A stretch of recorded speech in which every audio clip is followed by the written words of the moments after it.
ಜಿಲ್ಲಾ ಮಡಿವಾಳ ಮಾಚಿದೇವ ಸಮಾಜ ರಾಯಚೂರು, ಧೋಬಿಘಾಟ್ ಕ್ಷೇಮಾಭಿವೃದ್ಧಿ ಸಂಘ, ಜಿಲ್ಲಾ ಮಡಿವಾಳ ಮಾಚಿದೇವ ಸಮಾಜ ಮಹಿಳಾ ಘಟಕ, ಜಿಲ್ಲಾ ಮಡಿವಾಳ ಮಾಚಿದೇವ ಸಮಾಜ ಯುವ ಘಟಕ, ರಾಯಚೂರು ಗ್ರಾಮಾಂತರ ಮಡಿವಾಳ ಮಾಚಿದೇವ ಸಮಾಜದ ವತಿಯಿಂದ ಶ್ರಾವಣ ಮಾಸದ ಪ್ರಯುಕ್ತ ಆಧ್ಯಾತ್ಮಿಕ ಉಪನ್ಯಾಸ ಕಾರ್ಯಕ್ರಮವು ಯಶಸ್ವಿಯಾಗಿ ನಡೆಸಲಾಯಿತು. ಇನ್ನು ಇದೇ ಒಂದು ಕಾರ್ಯಕ್ರಮದಲ್ಲಿ ರಾಯಚೂರು ಜಿಲ್ಲಾ ಮಡಿವಾಳ ಮಾಚಿದೇವ ಸಮಾಜದ ಮಹಿಳಾ ಘಟಕದ ನೂತನ ಜಿಲ್ಲಾಧ್ಯಕ್ಷರಾಗಿ ಜಮುನಾ ಕೇಶವ್ ಅವರಿಗೆ ಅಧಿಕೃತವಾಗಿ ಪತ್ರ ನೀಡುವ ಮೂಲಕ ಅಧಿಕಾರ ಹಸ್ತಾಂತರಿಸಲಾಯಿತು. ನೂತನ ಪ್ರಧಾನ ಕಾರ್ಯದರ್ಶಿಯಾಗಿ ಶ್ರೀಮತಿ ಅಶ್ವಿನಿ ಸಂತೋಷ್ ಅವರಿಗೆ ಅಧಿಕಾರ ನೀಡಲಾಯಿತು. ನೂತನ ಖಜಾಂಚಿಯಾಗಿ ಶ್ರೀಮತಿ ರೂಪಾ ಗುರುಸ್ವಾಮಿ ಅವರಿಗೆ ಅಧಿಕಾರ ನೀಡಲಾಯಿತು. ಇನ್ನು ಈ ಮೂವರು ಅಧಿಕಾರ ವಹಿಸಿಕೊಂಡವರಿಗೆ ಸಮಾಜದ ವತಿಯಿಂದ ಅಭಿನಂದನೆಗಳನ್ನು ಕೂಡ ಸಲ್ಲಿಸಲಾಯಿತು. ಇನ್ನು ಇದೇ ವಿಚಾರಕ್ಕೆ ಅಕ್ಟೋಬರ್ 2ರ ಕೊನೆಯ ಸೋಮವಾರದಂದು ಮಹಿಳಾ ಘಟಕದ ವತಿಯಿಂದ ಉಡಿ ತುಂಬುವ ಕಾರ್ಯಕ್ರಮವನ್ನು ಕೂಡ ಆಯೋಜನೆ ಮಾಡಲಾಗಿದೆ ಎಂದು ಹೇಳಿದರು. ಮಡಿವಾಳ ಸಮಾಜದ ಬಂಧುಗಳಿಗೆ ನನ್ನ ನಮಸ್ಕಾರಗಳು. ಮುಂದಿನ ವಾರ ಸೋಮವಾರದಂದು ನಾವು ಉಡಿ ತುಂಬ ಕಾರ್ಯಕ್ರಮವನ್ನು ಇಟ್ಕೊಂಡಿದ್ದೇವೆ. ಹಾಗಾಗಿ ಎಲ್ಲರೂ ಹೆಣ್ಮಕ್ಕಳು ಬರಬೇಕೆಂದು ಕೋರಿಕೊಳ್ಳುತ್ತೇನೆ. ಸಂಖ್ಯೆಯಲ್ಲಿ ಭಾಗವಹಿಸಬೇಕೆಂದು ಕೇಳಿಕೊಳ್ಳುತ್ತೇನೆ. ಇಲ್ಲಿ ಬಂದ ನಮ್ಮ ಎಲ್ಲ ಅಣ್ಣ ತಮ್ಮಂದಿರು ಅವರವರ ಪತ್ನಿಯರನ್ನು ಕರೆದುಕೊಂಡು ಬರಬೇಕೆಂದು ಕೇಳಿಕೊಳ್ಳುತ್ತೇವೆ. ಹಾಗೆ ಪದಗ್ರಹಣಗಳನ್ನು ಎಲ್ಲ ಹೆಣ್ಣು ಮಕ್ಕಳಿಗೆ ನಾವು ಎಲ್ಲ ವಾರ್ಡಿನಲ್ಲಿ ಇಬ್ಬರನ್ನ ಆಯ್ಕೆ ಮಾಡಿದ್ದೇವೆ. ಅವರಿಗೆಲ್ಲ ಪದಗ್ರಹಣದ ಸರ್ಟಿಫಿಕೇಟ್ ಕೊಡ್ತೇವೆ. ನಿಮ್ಮ ಹೆಸರಕ್ಕ? ಜಮುನಾ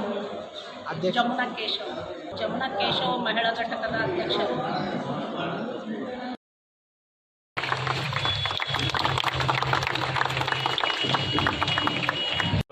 ರಾಯಚೂರು ನಗರದ ಸದರ್ ಬಜಾರ್ ಪೊಲೀಸ್ ಠಾಣಾ ಆವರಣದಲ್ಲಿ ಜಿಲ್ಲಾ ಪೊಲೀಸ್ ವತಿಯಿಂದ ಶಾಲಾ ಮಕ್ಕಳಿಗೆ, ಆಟೋ ಚಾಲಕರಿಗೆ ಮತ್ತು ವಿವಿಧ ಸಂಘಟನೆಗಳಿಗೆ ಟ್ರಾಫಿಕ್ ರೂಲ್ಸ್ ಬಗ್ಗೆ, ಇನ್ನು ಸಂಚಾರಿ ನಿಯಮಗಳ ಬಗ್ಗೆ, ವಿದ್ಯಾರ್ಥಿಗಳಿಗೆ, ಆಟೋ ಚಾಲಕರಿಗೆ ಸೇರಿದಂತೆ ಹಲವು ಸಂಘಟನೆಗಳಿಗೆ ಈ ಒಂದು ಸಂಚಾರ ನಿಯಮಗಳ ಬಗ್ಗೆ ಒಂದು ತರಬೇತಿ ಕಾರ್ಯಕ್ರಮವನ್ನು ಮಾಡುವ ಮುಖಾಂತರ ಜಾಗೃತಿಯನ್ನು ಮೂಡಿಸಲಾಯಿತು. ಇನ್ನು ಈ ವೇಳೆ ಆವರಣದಲ್ಲಿ ಯಾವ ರೀತಿಯಾಗಿ ಸಂಚಾರಿ ನಿಯಮಗಳನ್ನು ಪಾಲಿಸಬೇಕು ಎಂಬ ಬಗ್ಗೆ ನಾಮಫಲಕಗಳನ್ನು ಹಾಕುವ ಮೂಲಕ ಎಲ್ಲರಿಗೂ ಕೂಡ ಸಂಚಾರಿ ನಿಯಮಗಳ ಜಾಗೃತಿಯನ್ನು ಮೂಡಿಸಲಾಯಿತು. ಇನ್ನು ಈ ಒಂದು ಕಾರ್ಯಕ್ರಮಕ್ಕೆ ಜಿಲ್ಲಾ ಪೊಲೀಸ್ ವರಿಷ್ಠಾಧಿಕಾರಿಯಾದ ಪುಟ್ಟಮಾದಯ್ಯ ಅವರು ಚಾಲನೆ ನೀಡಿದರು.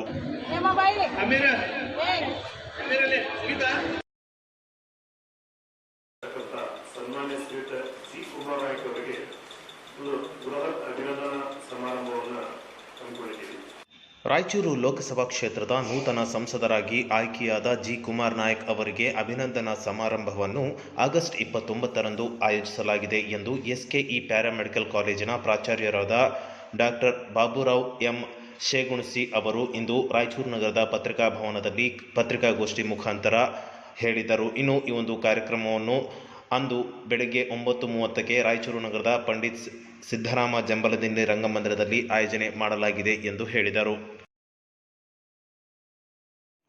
ರಾಯಚೂರು ಜಿಲ್ಲೆ ಸೇರಿದಂತೆ 5 ಜಿಲ್ಲೆಗಳಲ್ಲಿ ಸಾಮಾಜಿಕ ಸುರಕ್ಷಾ ಜನವೇದಿಕೆ ಮಾನವಿ ಘಟಕದಿಂದ ಅಂಗನವಾಡಿ ಸೌಲಭ್ಯ ಮತ್ತು ಸಮಸ್ಯೆಗಳ ಕುರಿತು ಸಮೀಕ್ಷೆ ನಡೆಸಿದ್ದು, ಅನೇಕ ಸಮಸ್ಯೆಗಳು ಅಂಗನವಾಡಿ ಕೇಂದ್ರಗಳಲ್ಲಿ ಎದುರಿಸುತ್ತಿದ್ದು, ಸರ್ಕಾರ ತ್ವರಿತವಾಗಿ ಈ ಒಂದು ಸಮಸ್ಯೆಗಳನ್ನು ನಿವಾರಣೆ ಮಾಡಬೇಕು ಎಂದು ವೇದಿಕೆ ವತಿಯಿಂದ ರವೀಂದ್ರ ಜಾನೇಕಲ್ ಅವರು ಅಸಮಾಧಾನ ವ್ಯಕ್ತಪಡಿಸಿ ಮನವಿ ಮಾಡಿದರು.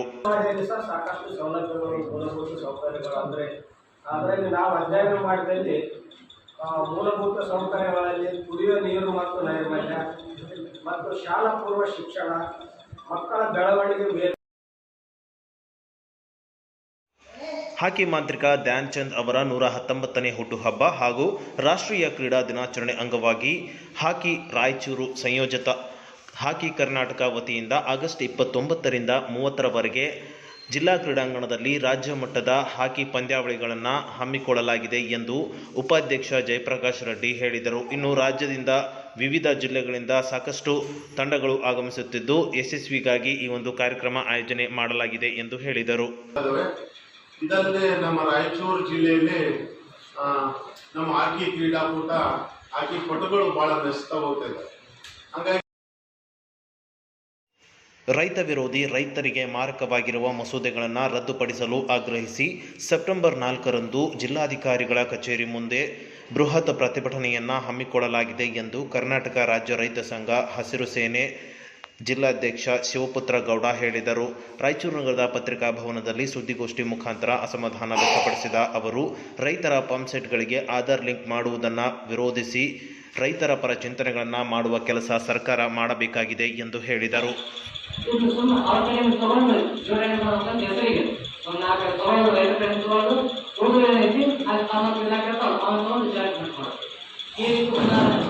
ಇದನ್ನು ಸರ್ಕಾರ ಕೂಡಲೇ ಕೈ ಬಿಡಬೇಕು.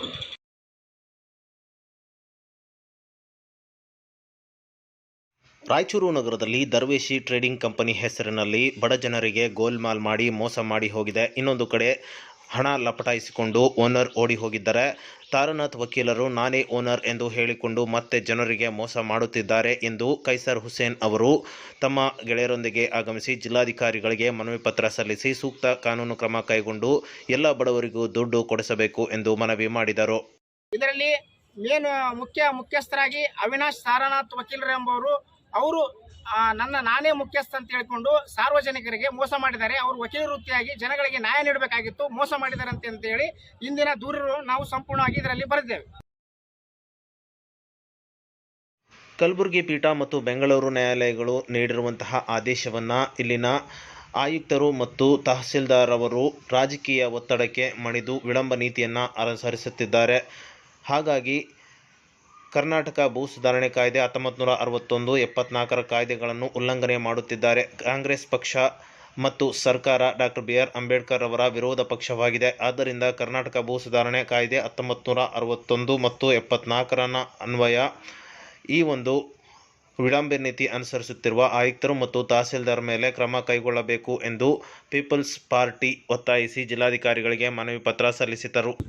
ಮಾನ್ಯ ಬೆಂಗಳೂರು ಇವರು ಭೂ ನ್ಯಾಯಮಂಡಳಿ ಅವರು ರದ್ದು ಮಾಡುತ್ತಿರುತ್ತಾರೆ. ಸದರಿ ಭೂ ನ್ಯಾಯಮಂಡಳಿಯ ನ್ಯಾಯಾಲಯ ಆದೇಶವನ್ನು ಪಾಲನಾ ಕಾರಣಕ್ಕಾಗಿ ಭೂಮಿಕರು ವಾರಸುದಾರರಾದ ಮಾನ್ಯ ಉಚ್ಚ ನ್ಯಾಯಾಲಯದ ಆದೇಶದ ವಿರುದ್ಧ ತಮ್ಮ ಹೆಸರಿಗೆ ವರ್ಗಾವಣೆ ಮಾಡಿಕೊಂಡು